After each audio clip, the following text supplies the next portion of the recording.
다음에 찬물 좋아하세요? 뜨거운 물 좋아하세요? 찬물보다도 뜨거운 물이 건강에 좋답니다.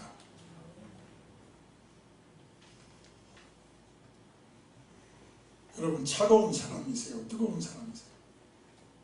체질이 뜨거운 사람이 더 건강합니다. 신앙도 차가운 성도가 있고 뜨거운 성도가 있습니다. 옆 사람 쳐다보세요. 어디 뜨겁습니까? 열기가 여러분의 몸에게 막 전달됩니까? 네? 인사합시다. 뜨거운 사람 됩시다. 오늘 말씀의 제목이 뭐죠? 네.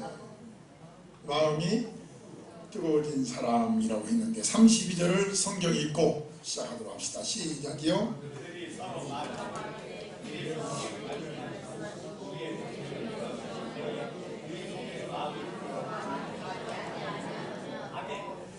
아멘.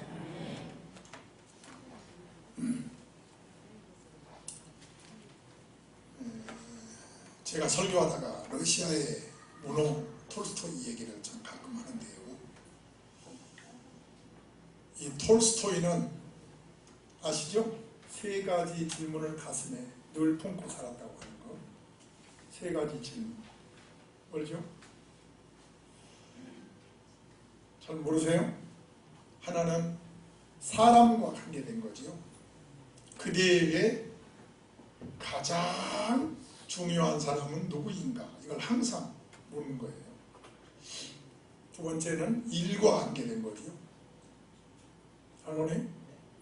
장로님에게는 어떤 일이 가장 소중하세요? 이걸 톨스토이는 늘 가슴에 품고 사는 거예요. 세 가지 질문. 하나는 때와 관계된 거지요. 그대에게는 언제가, 어느 때가 가장 소중합니까? 이걸 늘 묻고 사는 거예요. 저도 역시 묻고 삽니다. 진혁이 참 멋있어요. 넥타이하고 머리 스타일도 예쁘고. 진혁씨, 그대에게는 누가 가장 소중한 사람이지? 자,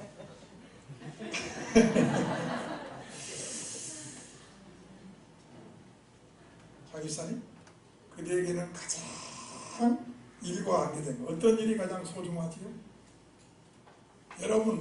여러분에게는 어떤 시간이 가장 소중한 시간이지요? 여러분, 이런 것은 굉장히 중요합니다. 톨스토이는 대답까지 합니다. 첫째가 사람과 관계된 거. 누가 가장 소중하냐? 현재 내가 만나고 있는 사람이다. 이렇게 답을 내렸어요. 아멘 합시다. 남편도 아내도 아니에요. 누가 가장 소중하다고요? 현재 내가 지금 만나고 있는 옆 사람이 바로 현재죠. 쳐다보세요. 현재 바로 옆 사람이 여러분에게 가장 소중한 사람이에요. 그럼 일과 관계된 거. 어떤 일이 가장 소중해요? 답은 지금 내가 하고 있는, 현재 내가 하고 있는 일. 지금 뭐 하고 있어요? 성가대지요? 지금은 성가대의 일보다 더 중요한 것이 없어요. 저는 지금 설교하고 있죠? 이 설교보다 더 소중한 것으로 최선을 제가 다해야 됩니다. 아멘. 그래서 새벽 제가 3시 반에 일어나서 지금까지 자지 않고 있어요. 최선을 다하기 위해서입니다. 세 번째로 질문은 때입니다. 때. 언제냐? 언제가 가장 소중하냐? 바로 현재다. 지금이 나에게는 가장 소중하다. 이렇게 톨스토이는 묻고 대답하고 살았습니다. 참 중요한 이야기입니다. 우리는 자꾸 행복이 멀리 있다고 생각하고, 그리고 그 행복은 내가 얻기에 대단히 어렵다고 생각을 많이 하고 있습니다.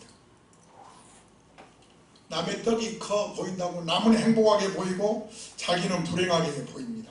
그런데 제가 지금까지 살면서 수많은 사람을 만나봤지만 뭐 뷰크랜도 만나보고 명예 있는 사람도 만나보고 돈 있는 사람도 만나보고 다 만나봤지만 근심 걱정 없는 사람은 한 사람도 없다는 것입니다. 문제는 지금입니다. 지금. 인사하세요. 지금 행복하세요. 지금 뜨거운 사람 되세요. 아멘. 유명한 심리학자 에밀 브루너는 허파에게 산소가 필요한 것처럼 삶의 의미에는 소망이 필요하다, 이런 말을 했어요. 우리가 숨쉬지 않으면 살 수 없는 것처럼 사람한테는 소망이 없으면 살 수 없다는 거예요. 사람이 살아가면서 소망이 없고 그리고 삶의 방향을 잃어버리면 고생한다는 겁니다. 불행하다는 거예요. 상처투성이라는 거예요. 내가 아는 사람이 등산 갔는데 1시간이면 내려올 길인데 3시간을 방황했대요. 내려와서 보니 얼굴 다 상처투성이고 옷 다 찢어지고 손등을 보니까 손등이 긁혀가지고 막 피가 나고 그러더래요. 마찬가지예요. 우리의 삶의 방향을 잃어보면 우리의 삶은 고생입니다. 방향을 분명히 하고 목적을 분명히 하셔야 됩니다. 사람이 살면서 복 주는 대상을 바로 알지 못하고 엉뚱한 데서 복을 구하면 행복한 삶을 살 수가 없습니다. 창세기 2장 7절에 하나님은 흙으로 사람을 지으시고 코에다가 생기를 불어넣어 사람이 영혼을 가진 존재가 되었다고 말씀합니다. 제가 지금까지 수많은 책을 접해봤지만 어떤 경전에도 어떤 철학자도 사람의 존재에 대한 출발을 정확하게 말하지 못합니다. 그 이유는 창조주가 아니기 때문입니다. 여러분 아직도 믿음에 확신이 없습니까? 우주 만물을 창조하신 분은 하나님이에요. 그 하나님을 향하십시오. 목표를 하나님께 분명히 두고 사시기를 바랍니다. 삶이 달라질 줄로 믿습니다. 창세기 1장 28절에 복 주시는 분은 하나님이시라고 해와 말씀했습니다. 해를 향해서 절할 수가 없어요. 바위를 향해서 절할 수가 없어요. 그것은 피조물이기 때문입니다. 우주 만물을 창조하신 하나님만이 복을 주실 줄 믿습니다. 오늘 본문 24절서부터 읽었는데 앞서 13절 보십시오. 시작이요. 그날에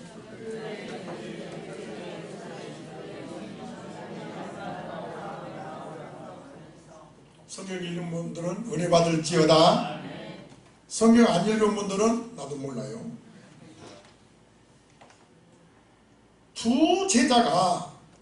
예수님의 두 제자가 예루살렘을 떠나서 엠마오 마을로 가고 있습니다. 예수님 십자가에 죽으시자 실망해서 엠마오로 가고 있습니다. 따라서 알까요? 예수님의 두 제자. 이 사람들은 예수님에게 소망을 두었던 사람들입니다. 그런데 지금은 소망을 찾아볼 수가 없어요. 왜? 예수께서 십자가에 돌아가시자 자칫 잘못하면은 저 로마 군병들이 우리도 잡아 죽이겠다.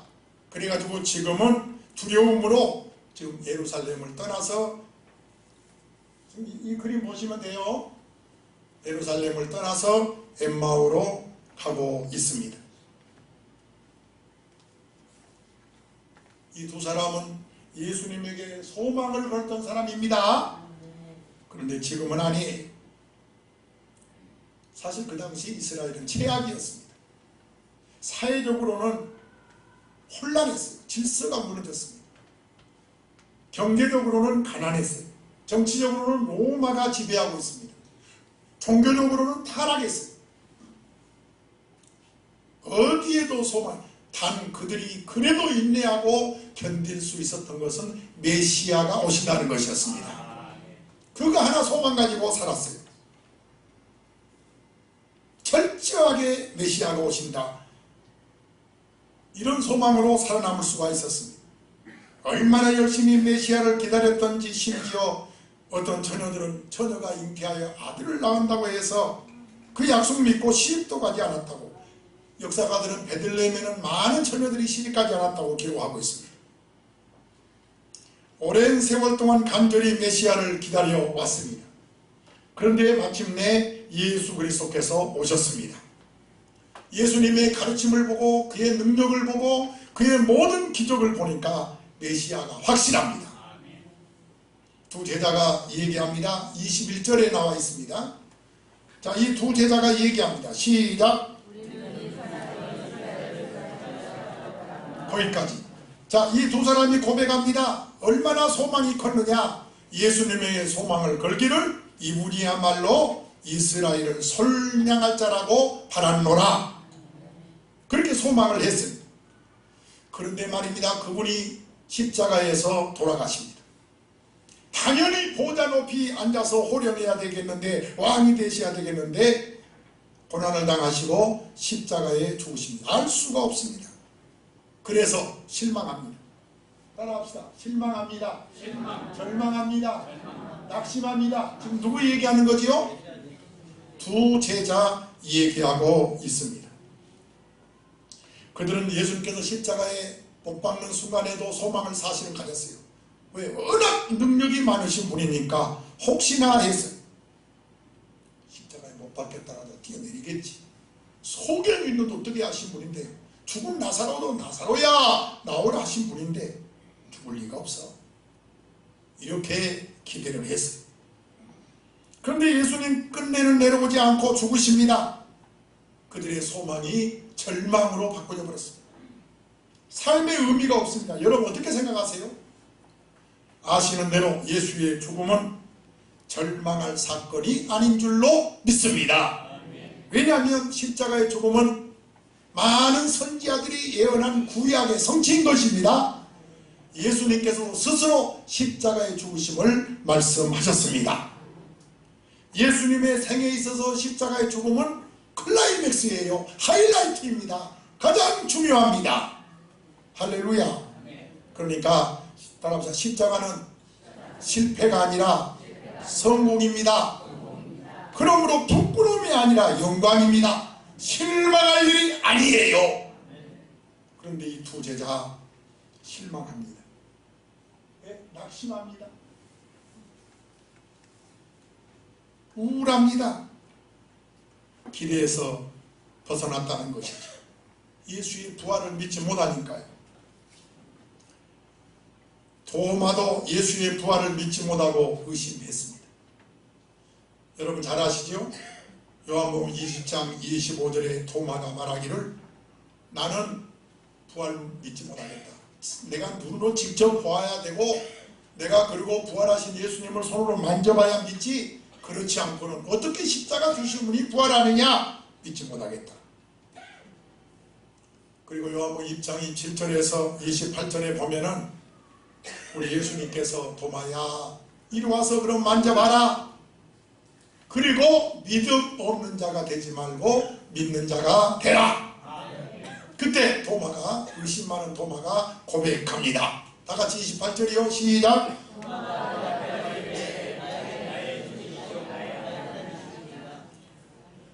여러분 부활을 믿지 못한 사람은 실망합니다. 낙심합니다. 예수님 부활하셨습니다. 단순한 생망이 생명의 연장이 아니에요. 결코 낙심할 일이 아닙니다. 오늘 22절 23절에 보면 보시고 계십니까? 예수님이 부활하신 날 이른 아침이었어요. 예수님의 빈 무덤을 목격한 어떤 여자들이 예수께서 살아나셨다고, 빈 무덤을 보고 왔다고 말합니다. 그런데 그 말을 믿지를 못해요. 참 이 두 제자 답답합니다. 무덤이 비어있다고 하면 좀 찾아가 보든지, 좀 적극적으로 능동적으로 무덤을 좀 뒤져보든지, 부활하신 예수 만났다는 사람이 누군지 좀 확인도 해야지요. 아멘. 24절에 또 우리와 함께 앉아 두 사람이 함께 지내던 두 제자가 바로 베드로 요한이지요. 이 사절 읽을까요? 시작.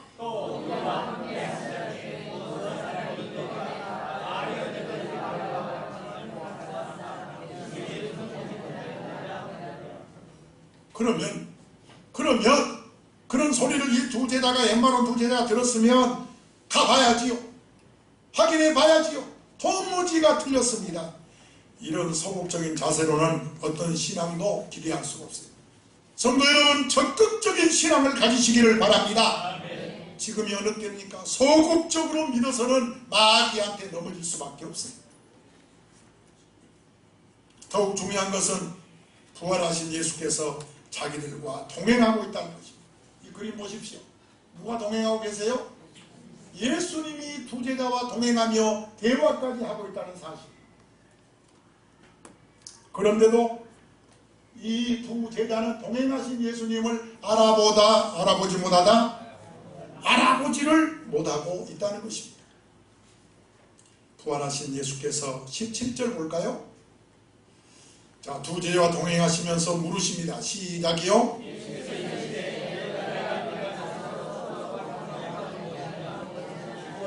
자, 두 제자와 대화하기를, 두 제자에게 근심하는 두 제자에게, 낙심하는 두 제자에게 너희들 지금 무슨 이야기로 서로 주고받고 있느냐? 자, 두 제자 중에 글로바라고 하는 제자가 18절에 여보시오 당신 예루살렘에 있으면서 아무것도 모르시오? 예수님이 죽었다고 하지 않소? 그러면서 볼멘 소리로 대꾸합니다. 예수님 뭐라고 말씀하십니까? 부활하신 예수님이 25절 26절에서 미련하고 선지자들의 말한 모든 것을 마음에 더디 믿는 자요, 오늘 여러분이 10년 20년 믿었는데도 불구하고 아직도 나는 예수가 누군지 모르겠다고 하는 자에게 주님은 말씀하십니다. 미련하고 선지자의 말한 것을 마음에 더디 믿는 자야, 내가 예수 믿는 지 몇 년 됐는데 아직도 모르느냐? 그리스도가 이런 고난을 받고 자기 영광에 들어가야 할 것이 아니냐? 바로 나에게 주시는 말씀으로 믿어지기를 바랍니다. 27절 보세요. 시작이요.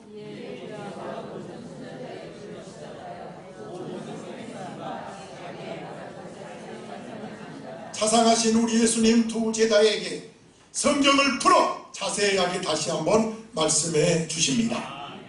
낙심하지 말고 소망을 가지라는 것이지요. 문제는 보지 못하는 데 있습니다. 눈이 닫혀 있어요. 마음이 어두워져 있어요. 여러분, 하나님이 안 계신 것이 아니에요. 여러분의 눈이 지금 열리지 않고 있어요. 마음이 어두워 있단 말입니다. 부활의 주님이 그러니까 볼 수가 없어요. 본다고 보는 것 아니에요. 눈이 있다고 다 보는 것 아니에요. 지금 이 시간에 다 같이 강당을 보고 있지만 본다고 다 보는 것 아니고 듣는다고 다 듣는 것 아니에요. 내가 늘 설교할 때마다 느낀 거지만 여러분이 다 강당을 쳐다본다고 은혜 받는 게 아니에요. 눈이 열려야 됩니다. 귀가 열려야 합니다. 주님이 원하시는 것은 변화입니다. 변화. 그래서 가이사라 빌립보 지역을 제자들과 같이 가다가 너희는 나를 누구라고 하느냐 라고 물었습니다. 주님은 제자들의 변화를 원하시는 거예요. 그리고 엿새 후에 그 제자들 베드로, 요한, 야고보대로 변화산에 올라가서 호련히 변화된 모습을 보여주면서 주님은 제자들의 변화를 원하셨습니다. 예수를 확실히 알기를 원하셨습니다. 초대교회 성도들이여, 영의 눈이 열릴지어다. 사람은 두 가지 시력이 있어요. 따라서 합시다. 신체적인 시력, 영적인 시력. 여러분, 이 신체적인 시력이 뭐예요? 이 아름다운 육체의 눈이 있어서 아름다운 경치를 감상할 수 있죠. 눈을 감았다 하면 아무리 그랜드 캐년이라 할지라도 나하고는 아무 상관이 없지. 하나님이 저에게 밝은 눈을 주셔서 저 뒤에 우리 정동신 권사님 제일 뒤에 앉은 거 제가 다 볼 수가 있어요. 여러분, 보는 것만큼 안다는 사실입니다. 이것이 육체적인 시력이에요. 그러나 영의 시력이 있다는 것을 아셔야 됩니다. 아멘 합시다. 세리장 삭개오가 어떻게 됐어요? 돈밖에 모르는 사람이지요. 그런데 누가복음 19장 8절에서 영의 눈이 열리니까 가난한 자에게 내 소유의 절반을 팔아서 주겠습니다. 아니, 돈 하는 사람이 어떻게 이렇게 될 수가 있어요? 영의 눈이 열리니까 예수님이 보인 거예요. 이웃이 보인 것입니다. 보석은 어디 있어도 보석이에요.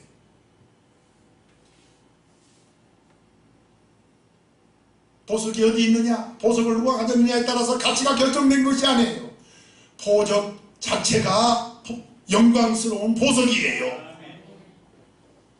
예수님은 저 로마 교황청에 계시나 저 산골에 비새는 천막 속에 계시나 우리 예수님은 스스로 존귀하신 분이에요. 영의 눈이 열린 사람은 그 예수님을 보는 것입니다. 아멘. 삭개오는 그 예수님을 본 겁니다. 그래서 내 소유의 절반을 가난한 자에게 주겠습니다. 그런 거예요.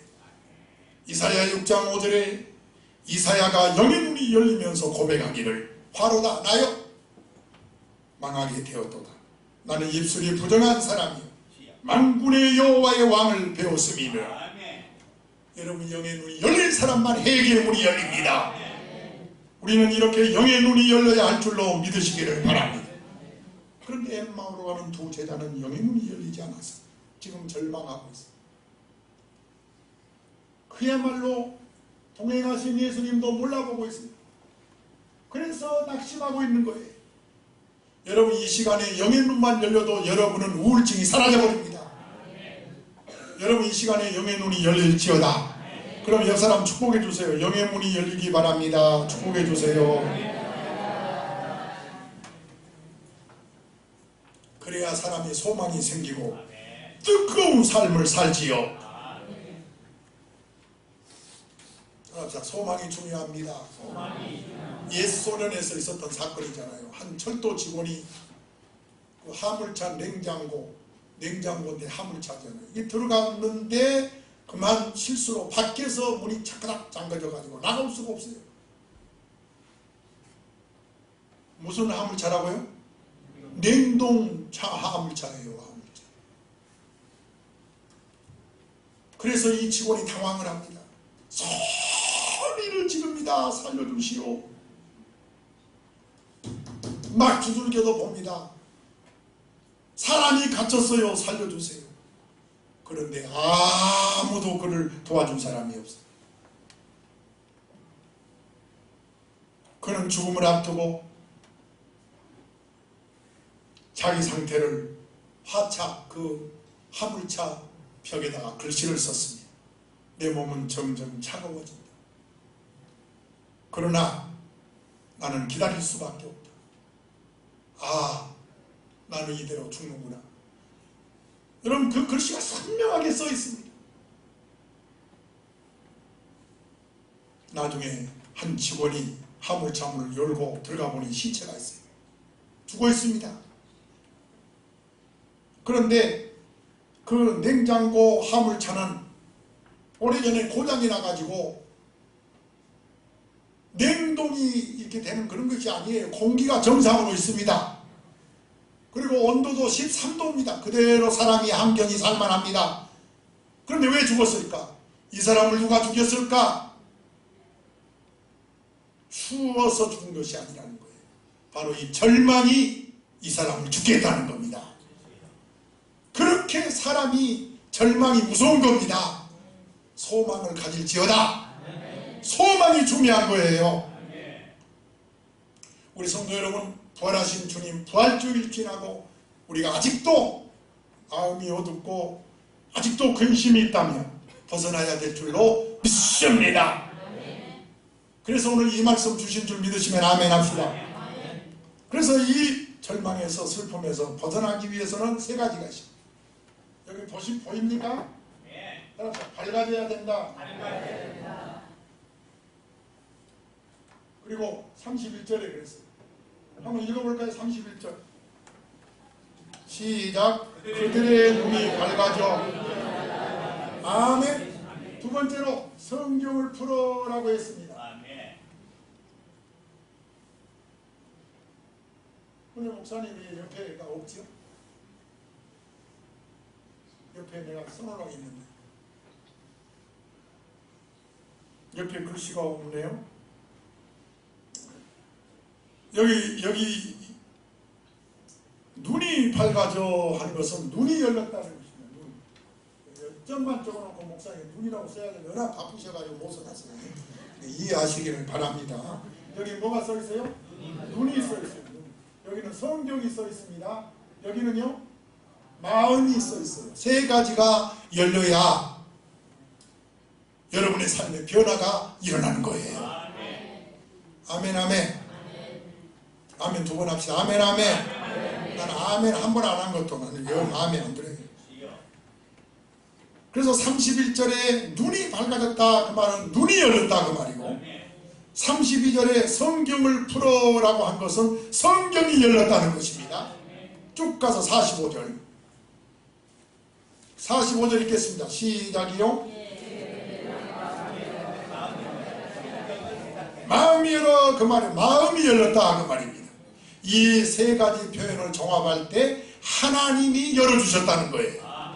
따라서 하나님께서 눈을 열어주시고 성경을 열어주시고 또요 마음을 열어주셨다 하는 거예요. 아멘. 놀라운 역사입니다. 하나님이 주도하셔서 눈을 열어주셨어요. 성경을 열어주셨습니다. 마음을 열어주셨습니다. 여러분 성경 읽을 때 설교 들을 때에 주님께서 여러분의 눈을 열어주시기를 기도합니다. 여러분의 성경을 열어주시기를 바랍니다. 여러분의 마음을 열어주시기를 바랍니다. 엠마오로 가는 두 제자는 이 두려움과 의심, 더디 믿는 이 마음으로 가득 차 있었는데 주님이 눈을 열어주시니까, 성경을 열어주시니까, 마음을 열어주시니까 그들은 진리를 깨닫게 되었습니다. 이와 같은 현상을 뜨거워졌다 그렇게 말합니다. 이 뜨거움은 의식 이전의 일입니다. 뜨겁고 나서 깨닫는 게 아니에요. 생각이나 느낌보다 먼저가 뜨거운 것입니다. 우리 한번 읽읍시다. 32절 시작. 그들이 서로 말하되 길에서 우리에게 말씀하시고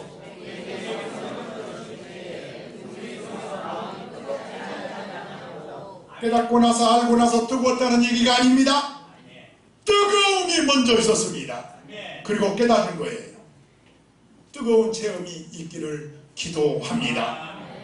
주 안에 기쁨 누림으로 마음의 풍랑이 잔잔하니. 여러분 약을 그렇게 의지하지 마세요. 마음의 기쁨을 먼저 찾으세요. 그럴 때 여러분의 마음의 풍랑이 잔잔해지는 겁니다. 세상과 나는 간 곳 없고 구속한 주만 보이도다. 이것이 나의 간증이요 이것이 나의 찬송일세. 나 사는 동안 끊임없이 구주를 찬송하리로다. 여러분 모두 뜨거워질지어다. 뜨거워지면 우울증이 싹 사라져버립니다. 뜨거워져 보세요. 절망이 사라져버리지요. 우리 인사합시다. 눈이 열리시기 바랍니다. 또 인사합시다. 성경이 열리기를 바랍니다. 또 인사합시다. 마음이 열려지기를 바랍니다. 이것을 한마디로 말하면 뜨거워지기를 바랍니다. 이 뜨거움 하면 빼놓을 수 없는 사람이 감리교의 창시자 요한 웨슬리지요. 사실 영국이 지금 세계에서 제일 참 잘 산다고 그래요. 치안도 제일 안정됐다고 그러고요. 그런데 이 영국의 이 웨슬레가 1738년 5월 24일 날 일기에 이렇게 쓰고 있습니다. 나는 9시 15분, 오전 9시 15분에 루터가 쓴 로마서를 읽고 있었다. 요한 웨슬레가 하는 고백입니다. 일기장에. 내가 루터의 주석을 읽고 있는데 나는 엄청난 체험을 했다. 이상하게 마음이 뜨거워지는 것을 경험했다. 내 죄를 다 사하시며 죄와 사망에서 구원한다는 것을 확신하게 되었다. 사실 여러분이 예수 오래 믿었어도 확신이 없는 것처럼 이해합니다. 왜냐하면 아직 성령 체험이 없으니까. 여러분 성령 체험을 그래서 해야 되는 거예요. 아멘 아멘. 죄와 사망에서 구원하는 것을 확신하게 됐다. 요한 웨슬리는 고백하기 일기장에 쓰기를 내 일생에 처음으로 경험한 뜨거움이었다. 그리고 내가 그리스도 안에 있다는 것을 깨닫게 되고 내 마음속의 모든 정욕과 제약이 물러가면서 주님 모시는 기쁨으로 가득 찼다. 웨슬리는 그 기쁨을 견딜 수가 없어서 나는 밖으로 뛰쳐나갔고 부활하신 예수님을 증거했다. 아멘 아멘. 내가 증거할 때 그 말을 듣는 사람들 마음도 다 뜨거워졌다. 여러분, 이것이 영국의 성령운동이었습니다. 영국의 성령운동은 웨슬리가 일으켰습니다. 그래서 영국인들은 웨슬리를 굉장히 좋아합니다. 여러분, 내가 먼저 뜨거운 체험하면 가정이 달라집니다. 여러분의 속한 직장도 달라질 수가 있습니다. 제가 1년 전에 경목회장할 때 우리 금천구의 모 장로교회 밝은 교회인데요, 이전 예배를 드린다고 저보고 축사를 해달래요. 그래서 제가 갔지요. 갔더니 설교하는 목사님이 고신측 목사님이었는데 이 목사님이 설교하는데 은혜를 받았어요. 이 목사님 설교 중에 한 번은 목사님, 우리 남편이 드디어 예수는 하나님의 아들이요 구주라고 고백했어요. 여러분, 이런 전화 좀 많이 받았으면 좋겠어요. 저도 좀 이런 전화 좀 받았으면 좋겠습니다. 오랫동안 남편을 위해서 기도하고 있던 노 권사님한테 전화가 왔대요. 성씨가 노씨가 아니고 나이가 많이 한 80 가까이 된 그런 노 권사님한테 전화가 왔어요. 그래서 신방 갔대요. 근데 남편이 법대 학장을 지낸 분인데 나이가 98세래요. 98세.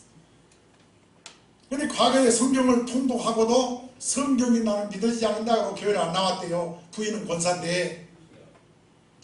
그런데 일본어로 된 성경을 읽다가 이분이 체험한 거예요. 그러니까 성령이 역사해야 됩니다.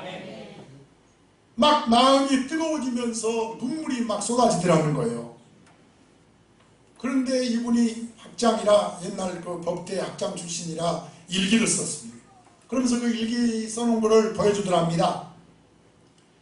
예수님이 사람으로 오셨지만 하나님이시다 하는 것을 제자들도 믿기 어려웠는데 오늘날도 사람들을 믿으라 믿기 어려운데 나도 그동안에 믿기 어려운 것은 사실이었다 이렇게 고백한 거예요. 알았습니까? 이분은 학자라 아주 진실되게 고백하는 거예요. 여러분 혹시 지식이 있어서 아직까지 믿음이 없다면 좀 도움이 되기를 바랍니다. 세상의 진실을 밝히는 데 목숨을 거는 사람은 없다.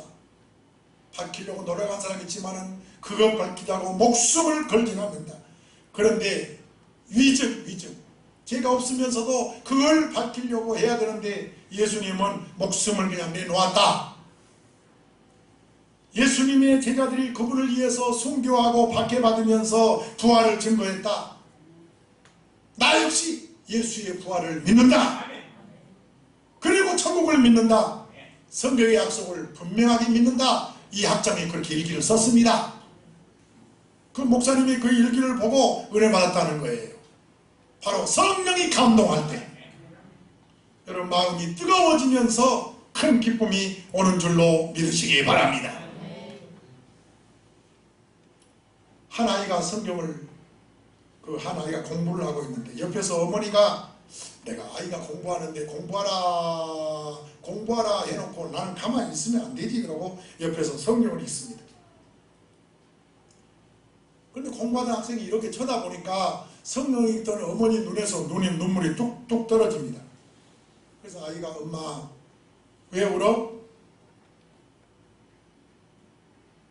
엄마가 눈물을 닦더니 성경에 나타나 있는 하나님의 사랑에서 사랑의 감격에서 내가 운다. 슬퍼서 우는 것이 아니야. 너무 감사해서 내가 눈물 없이는 도저히 성경을 읽을 수가 없구나. 그렇게 말했다고 합니다. 이런 충만한 기쁨과 감격이 성경 읽을 때 있어야 된다는 거예요. 여러분 성경 어떻게 읽습니까? 아이고 그냥 옛날 그냥 얘기니까 심심풀이를 읽어야지 그렇습니까? 성경을 탁 들고 읽으면 언제까지 읽어야 돼요? 잠올 때까지? 언제까지 읽어야 돼요? 내가 너를 죄를 사했다. 내가 너를 사랑한다. 내가 너를 위해서 십자가를 졌다. 그 음성이 들려올 때까지 읽으라는 거예요. 아멘. 여러분, 감동과 감화가 있어야 될 줄로 믿습니다. 성령의 감화 없이는 우리 믿음 생활 못해요. 성령의 역사 없이는 안 됩니다. 성경 읽으면서 마음이 뜨거워지는 체험하시기를 바랍니다. 두려움과 의심이 사라질 것입니다. 절망과 우울증도 단번에 사라질 줄로 믿습니다. 목사님 바쁘셨나? 시편 19장 7절 8절 줬는데 또 빨랐네. 한 번도 실수 안 하셨는데. 시편 19장 7절 8절에 뭐라 했어요? 우둔한 자를 지혜롭게 한다고 했습니다. 또 마음을 기쁘게 한다고 했어요. 또 눈을 밝게 하도다. 이게 하나님의 말씀입니다. 여러분, 정말 약만 수면제만 먹으려고 하지 말고 건강식품만 먹으려고 하지 말고 하나님의 말씀을 시간 내서 읽으십시오. 여러분의 지혜로워집니다. 마음의 기쁨이 옵니다. 그러면서 여러분의 눈이 밝아지게 되는 거예요. 영의 눈이 열린단 말이지요. 이것이 바로 뜨거운 체험인 것입니다. 이런 체험이 있을 때 참 그리스도인이 될 줄로 믿습니다. 새 사람으로 태어난다. 열정적인 사람이 된다 그 말이에요. 심지어 질병까지 나는다 그 말입니다. 우리 한번 통성기도 하도록 합시다. 여러분, 말씀을 통해서 은혜 받았습니까? 바로 여러분이 엠마오로 가는 두 제자입니다. 힘이 없어요. 낙심이 있습니다. 부활하신 주님 소식을 듣고도, 지난 주일날 부활절 소식을 듣고도 아직 기쁨이 없어요. 바로 뜨거운 체험을 하십시오. 성령의 체험을 하십시오. 예수 만나면 여러분 이 자리가 복된 자리인 것을 알게 됩니다. 막 소망이 생기게 되는 것입니다.